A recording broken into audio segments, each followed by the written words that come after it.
एक बहुत गंभीर विषय पर अविश्वास का प्रस्ताव विपक्ष के सभी दलों ने यहां रखा।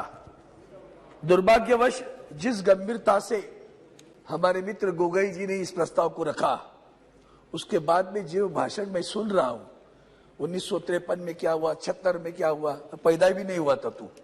तो ये सारा जो बताने की बात चल रही है, वो पूरा विषय को लेकर उसकी गंभीरता को कम करने का जो प्रयास हो रहा है, उसकी मैं निर्भत्सना करता हूं। विषय क्यों आया? मेरे मित्र अभी पिनाकिन जी बोल रहे थे, तभी मैं सोच रहा था क्यों लाया अविश्वास का प्रस्ताव। भैया, सिर्फ आदरणीय प्रधानमंत्री जी को लाने की बात नहीं है। बात यह है कि जिस विषय को, मणिपुर के विषय में इतना बड़ा हिंसाचार हुआ, महिलाओं पे अत्याचार हुआ, केंद्र की सरकार 70 दिन चुप रही। अगर चुप न रहती तो विषय नहीं आता। चुप रही, आदरणीय सर्वोच्च न्यायालय ने तमाचा लगाया। If you are you going to act on it, should I intervene? तब जाकर मुंह खुला 36 सेकंड के लिए। ये गुस्सा है, ये बहुत दर्द है, हृदय विदीर्ण है। हम मणिपुर में जाकर आए हैं सर, और ऐसे विषय पर जब हम राजनीतिक बात करते हैं, हमारे पहले भी किसी पूर्वजों ने कहा, महाराष्ट्र की बात मैं भी करूंगा अभी, वो हमें हिंदुत्व सिखा रहे हैं। हम पैदाइशी है, ये हमें हिंदुत्व सिखा रहे। हिंदुत्व में भगोड़े नहीं होते, भगोड़े नहीं होते। जो लोग भगोड़े हैं, वो भगोड़े क्या बोलेंगे?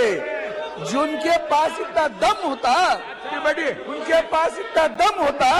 मैंने किसी का नाम तो नहीं लिया, मैंने किसी का नाम नहीं लिया, मैंने किसी का नाम नहीं लिया। मैंने, आप लोग बैठिए प्लीज, नाम नहीं लिया। बैठिए बैठिए, मैंने किसी को नाम नहीं लिया, मैंने किसी का नाम नहीं लिया। आप बोलिए, आप अपने भगोड़े लोग, आप अपनी बात कह चुके हैं। आप अगर हिम्मत होती ना, प्लीज, नो नो नो, अगर हिम्मत होती, जी जी, आप बोलिए, अपनी बात पूरी कीजिए। मैं बोल रहा हूँ सर, जो हुआ हादसा, जो हादसा हुआ, अगर हिम्मत थी तो क्या हिंदुत्व सिखाएंगे हमें? जिनको जो जन्म में आए यहाँ, इनको क्या मालूम है बाला साहब क्या थे? वंदनीय बाला साहब ने हिंदुत्व ये बताया, भैया मुझे मंदिर में घंटा बजाने वाला हिंदू नहीं चाहिए, आतंकवादियों को मारने वाला हिंदू चाहिए। यह विचारधारा उनकी। विचारधारा कुछ नहीं सर। आज मैं बताऊंगा इस सदन में सच्चाई क्या है। झूठे लोग सच बताने की कोशिश करते हैं, उस विषय पर मैं आऊंगा। और भी झूठे लोग झूठी बात करके सच्चाई बता, छुपाने की बात करते। अब रही बात जो हुआ वह हादसा, सर महाराष्ट्र की बात आई, आपने कहा अविश्वास प्रस्ताव क्यों? मैं बताता हूं अविश्वास प्रस्ताव क्यों। जिस तरह से आपने बर्ताव किया है, वो मणिपुर के बारे में हो, हिंदुत्व के बारे में हो, और अन्य आपकी राजनीतिक सामाजिक नीति जो रही, मैं आपको बता देता हूं। आज की सरकार भी जो कहते हैं ना, हमने किया हिंदुत्व के लिए, इनको छोड़ दिया। अरे जिनको छोड़ा वो तुम्हारे पास आए वापस। जिनका नाम लेकर आदरणीय प्रधानमंत्री जी ने कहा कि नेशनल एनसीपी पार्टी क्या है? Natural corrupt party. उन्होंने भरी सभा में, भरी रैली में कहा, 3 दिन बीते, उस रैली में आगे कहा 70,000 करोड़ का घोटाला हुआ, सिंचाई का घोटाला हुआ, बैंकों का घोटाला हुआ। 4 दिन में जिनके नाम पर घोटाले थे, सभी महाराष्ट्र की सरकार में शामिल हुए। सिर्फ शामिल नहीं हुए, मंत्री भी बने सर, मंत्री बने। मंत्री बने मतलब क्या है? भ्रष्टाचार के खिलाफ हो आप?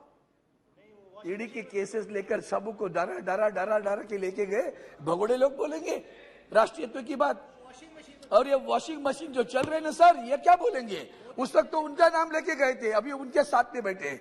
आज विषय गंभीर किस बात का है कि आदरणीय प्रधानमंत्री जी ने छुप कर बैठे, माननीय सर्वोच्च न्यायालय तमाचा लगाने के बाद। अब आगे चलकर पिछले 4 दिन में क्या क्या हुआ? पिछले 4 दिन में जैसे हमारे बारे में हुआ, आज भी हमारे महाराष्ट्र में जो सरकार है वो संविधान बाह्य सरकार है। माननीय सर्वोच्च न्यायालय ने न्याय दिया, कह दिया है सभी लोग अपात्र होंगे। मुख्यमंत्री से लेकर सभी का नाम लिया, ये सभी अपात्र होने वाले हैं। फिर भी मैं तो सुप्रीम कोर्ट का बोलो सुप्रीम कोर्ट से कि मैं पार्लियामेंट में बोल रहा हूं, सुप्रीम कोर्ट ने दायर, सुप्रीम कोर्ट ने निर्णय दिया, सदस्य पे कार्रवाई करने का निर्णय दिया। अब क्या बात करेंगे? अब यही बात कहता हूं, आगे चलकर सभापति चेयरमैन सर, सुप्रीम कोर्ट ने यहां भी कर दिया मणिपुर में। कल क्या निर्णय दिया पता है आपको? अगर सरकार होती ना तो शर्म आती सरकार को कि सुप्रीम कोर्ट ने एसआईटी बिठाई, सुप्रीम कोर्ट ने डीआईजी पद बिठाए, सुप्रीम कोर्ट ने 3 हाईकोर्ट जजेस पीछे वाले उनके पास कार्रवाई करने का अधिकार दिया, सुनवाई करने का अधिकार दिया, जांच करने का अधिकार दिया, पुलिस के ऊपर कार्रवाई की। सरकार कहाँ है? सुप्रीम कोर्ट चला रहा है। मणिपुर की जांच कौन करेगा? सुप्रीम कोर्ट तय कर रहा है। ये तो आपकी सरकार पर तमाचा है। फिर भी नहीं शर्म आती आपको? फिर भी आपको बुरी नहीं लगता? फिर भी बुरा नहीं लगता? पूरी भी बुरा नहीं लगता? अब बात हुई ना, उन्होंने जब बोला मैं एक शब्द भी उतर के बोला नहीं है। क्यों लग रही है मिर्ची? समझ लो क्यों लग रही। अब कोविड की बात आई सर, कोविड के समय में भी मुख्यमंत्री उद्धव जी ठाकरे साहब ने जो काम किया उसकी सराहना वर्ल्ड हेल्थ ऑर्गेनाइजेशन ने की, माननीय नीति आयोग के लोगों ने की, माननीय सर्वोच्च न्यायालय ने की। और कहा ये जो उद्धव ठाकरे जी ने जो पैटर्न लगाया है, धारावाहिक पैटर्न, उसका अमल करो पूरे देश में। इतनी सराहना करने के बाद झूठे इल्जाम लगा, तभी तो तुम भी तो सरकार में थे। जो इल्जाम लगा रहे हैं वो भी तो सरकार में थे। कौन से अधिकार से बोलते हो? कौन से अधिकार से बोलते हो? आप लोग सरकार में शरीक थे, आप मंत्री थे, 2.5 वर्ष आप भी साथ में थे, बोलने का अधिकार बैठा है। इसलिए मैं सभापति महोदय, मैं 2-3 महत्वपूर्ण मुद्दे लगता हूं। प्रधानमंत्री जी का वक्तव्य, सत्यपाल मलिक जी फाड़ रहे पूरी। उन्होंने पुलवामा के बारे में क्या बोला, उन्होंने भ्रष्टाचार के बारे में क्या बोला, और 2-3 मुद्दे और भी। महाराष्ट्र को कितना आपने हैरान किया, क्यों हम विश्वास रखे? महाराष्ट्र का फाइनेंशियल सेंटर आप गुजरात में लिखी गई, महाराष्ट्र का वेदांता फॉक्सकॉन गुजरात में लिखी गई, महाराष्ट्र का एयरबस गुजरात में लिखी गई, महाराष्ट्र का ड्रग पार्क गुजरात में लिखी गई, महाराष्ट्र का पुलिस स्टेशन गुजरात में लिखी गई, महाराष्ट्र का डायमंड सेंटर गुजरात में लिखी गई। महाराष्ट्र के बंदरगाह का विकास 9 वर्ष में महाराष्ट्र का बंदरगाह का विकास नहीं हुआ।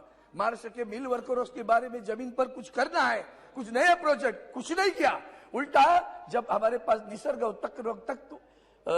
तख्ते का चक्रवात आया था तो आदरणीय प्रधानमंत्री जी वहां गुजरात में भी आया था, गुजरात में घूमे, उनका हेलीकॉप्टर आगे नहीं आया, पीछे गया वहां से।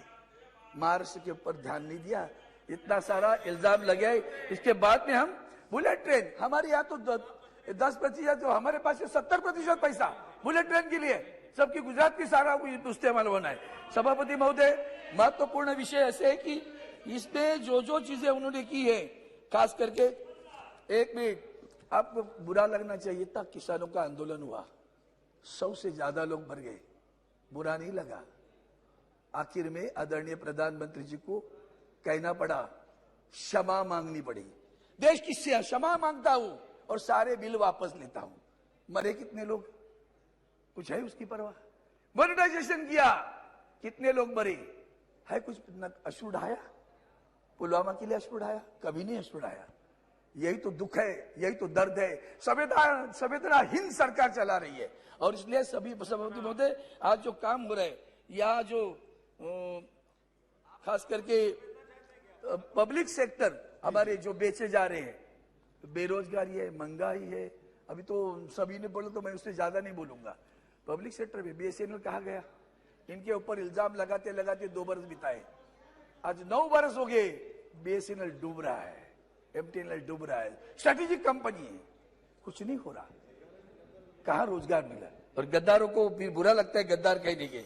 महिलाओं पे अत्याचार, पेंशन का विषय। और सभापति महोदय, आखिर में इतना ही चाहता हूं, क्यों हम इकट्ठे आए हैं? हम इंडिया, हमारा इंडिया कहते हो तो बुरा लगता है, आप तो खेलो इंडिया कहते हो, बेचो इंडिया कहते हो। इसलिए इतना ही आखिर में एक वाक्य कहता हूं, नफरत करने वालों के सीने में प्यार भर दो जी। तुम्हारा सोशल मीडिया रोजाना देखो सर, हमारे महाराष्ट्र के हमारे महाराष्ट्र के अध्यक्ष जी गाय काटती हुई बता रहे थे लोगों, गाय का काटी नॉर्थ ईस्ट में, बता रहे का कर्नाटक के चुनाव में। क्या चाहते हो? Thank you. नफरत करने वालों के सीने में प्यार भर दो। हम वो परवाह नहीं है जी। पत्थर को भी मूव कर दूं, यही हमारा इरादा है, thank you। इसलिए हम इकट्ठे आए। जय हिंद, जय हिंद। जी